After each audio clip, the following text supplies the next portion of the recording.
Alors, les PCSI Groupe Elite 2021, la correction donc du DL numéro 2 que vous m'avez envoyé par mail donc aujourd'hui.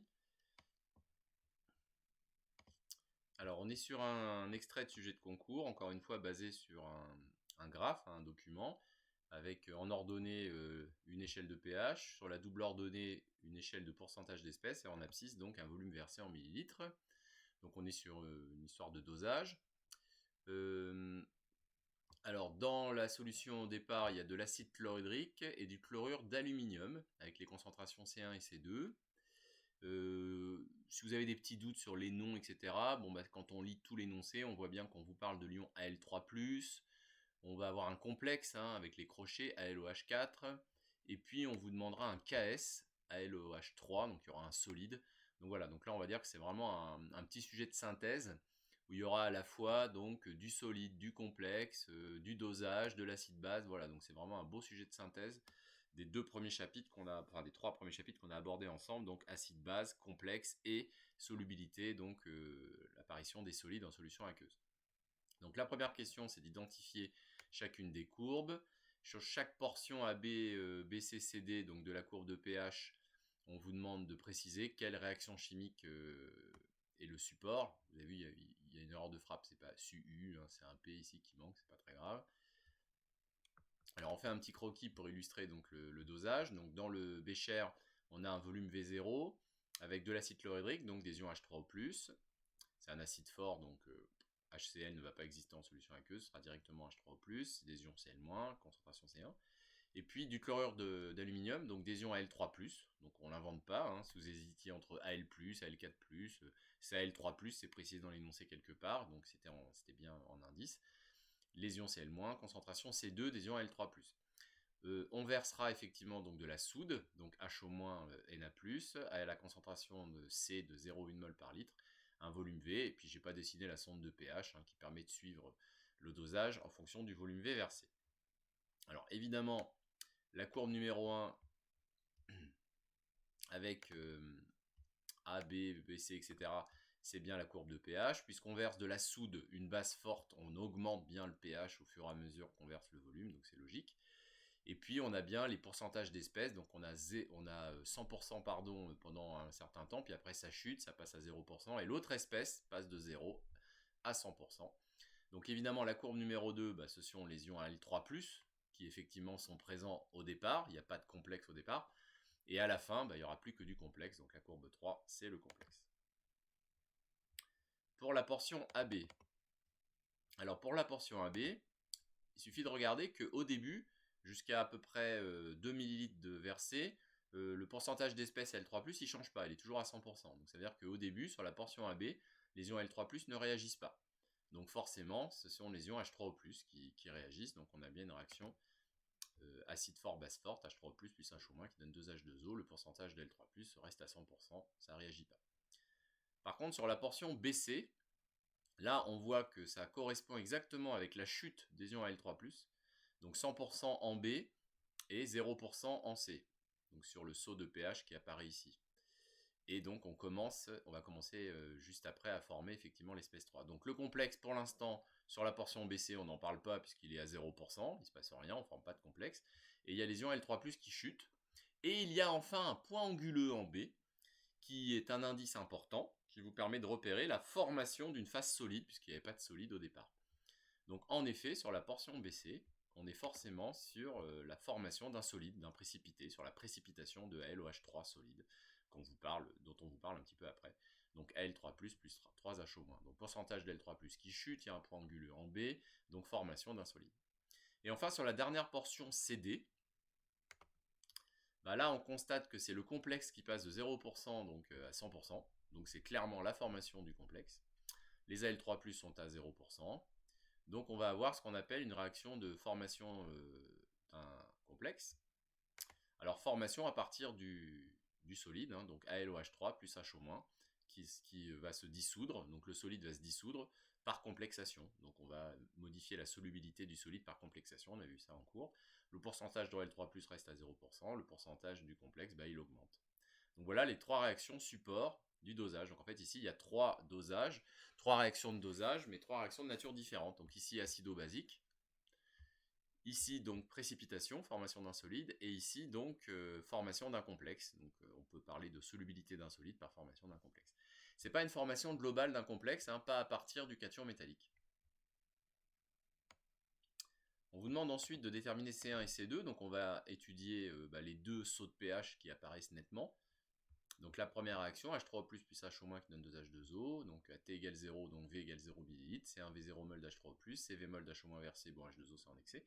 Et à l'équivalence numéro 1, C1 V0 moins Xi avec 1, CV avec 1 moins Xi avec 1, donc 0, 0, à l'équivalence les deux réactifs disparaissent simultanément, et on en déduit Xi avec 1 et donc C1. On trouve 0,02 mol par litre, j'ai pris V égale 2 ml. En effet, je constate qu'il n'y a pas d'ambiguïté, hein, le saut de pH qui correspond au point B, il est bien à 2 ml. Pour étudier ensuite l'équivalence numéro 2. Donc j'appelle T égale 0' le départ, le démarrage de cette réaction, c'est-à-dire c'est le point B. C'est quand on commence tout juste à former le premier grain de solide. Le tableau d'avancement, C2V0 mol d'Al3+, qui n'a pas encore bougé, CV mol d'H- versé, moins C1V0 mol qui ont déjà été consommés par la première réaction, et il n'y a pas encore de solide. À l'équivalence numéro 2, comme d'habitude, c'est 2V0 moins Xi avec 2, CV avec 2 moins C1V0, moins 3 Xi avec 2, attention au quotient stoichiométrique, et à l'équivalence numéro 2, les réactifs disparaissent simultanément. On en déduit donc Xi avec 2 et C2, 0,03 mol par litre. Alors là, V avec 2, le saut de pH, il est vraiment très très net, hein. On voit bien, il est à 11 ml, il n'y a aucune ambiguïté, il est bien vertical. Dans la question 3, donc, on va vous demander de déterminer le KS, donc le produit de solubilité du solide qui a été formé. Donc on écrit la réaction de solubilité.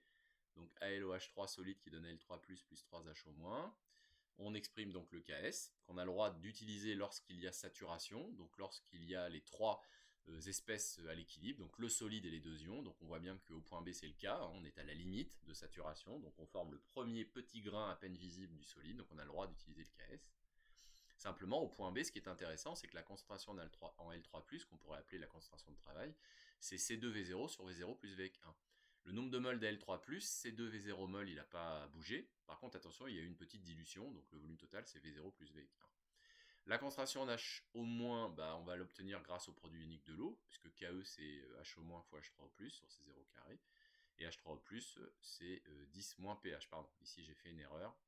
C'est 10 moins pH. Hein. Par contre, on a 10 moins 3 pH, puisque H au moins au cube, c'est KE au cube sur concentration d'H3O+ au cube. Donc 10 moins 3 pH, là je ne me suis pas trompé. Par contre, la concentration d'H3O+, ici, c'est 10 moins pH. Hein. Je ne peux pas effacer, il n'y a pas le 3 ici. Voilà, je le cache. Bien, alors, vous avez besoin de quoi V 1, on le connaît. Vous avez besoin du pH. Donc là, il faut regarder. Au point B, le pH, il est légèrement en dessous de 4. C'est pas très précis. Mais bon, vous prenez un petit peu en dessous de 4, j'ai pris 3,8, ça nous fait un KS de 6,28, 10-33. C'est très très faible, hein, donc c'est un solide qui est très très peu soluble en effet. Dans la question 4, on vous demande de déterminer la constante de formation globale β4 du complexe ALOH4-, sachant que la solution est parfaitement limpide à la fin du dosage. Oui, ça veut dire que là, quand on a 100% du complexe, c'est qu'il n'y a plus de solide, évidemment.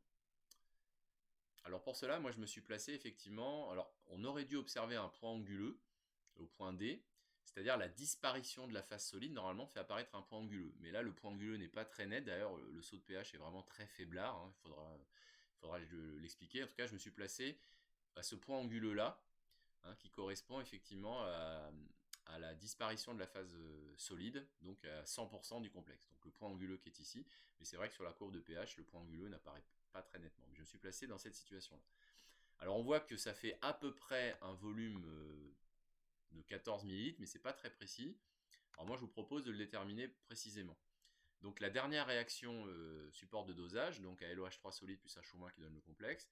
T égale 0 secondes, c'est la nouvelle origine, c'est lorsqu'on commence effectivement à faire disparaître le solide, donc on commence à former le complexe, c'est-à-dire que le démarrage il est ici, hein, à V égale 11 ml, donc ça c'est T égale 0 secondes. C2V0 mol donc de solide, donc on a fait disparaître tout le Al3+, tout le Al3+, est devenu solide, donc C2V0 mol de solide. on verse H au moins, donc CV mol. On a déjà consommé C1V0 mol pour la première réaction, 3C2V0 mol pour la deuxième réaction. Et à l'équivalence numéro 3, donc le tout petit saut de pH très très faiblard, on aura donc C2V0 moins XI3, on aura fait disparaître totalement le solide. CV3 moins C1V0 moins 3C2V0 moins XI3, donc le H au moins qui aura été versé aura été complètement consommé, et on aura XI3 mol de ALOH4. Ce qui nous donne XI3 égale C2V0, donc 3 10-4 mol. Voilà. Et ça me permet d'avoir une valeur exacte de VEC3. Et je trouve 14 ml. Donc c'est cohérent, c'est ce que j'avais à peu près prévu. Hein, donc le point anguleux qui apparaît ici au pourcentage d'espèces, donc le petit saut de pH qui est vraiment pas vertical, je suis d'accord avec vous. On voit que c'est aux alentours de 14 ml. Mais la valeur exacte, effectivement, on vient de la trouver, c'est 14 ml.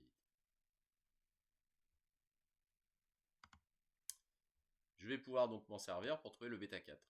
Donc à l'équivalence numéro 3, j'ai disparition donc, du solide, mais je suis à la limite.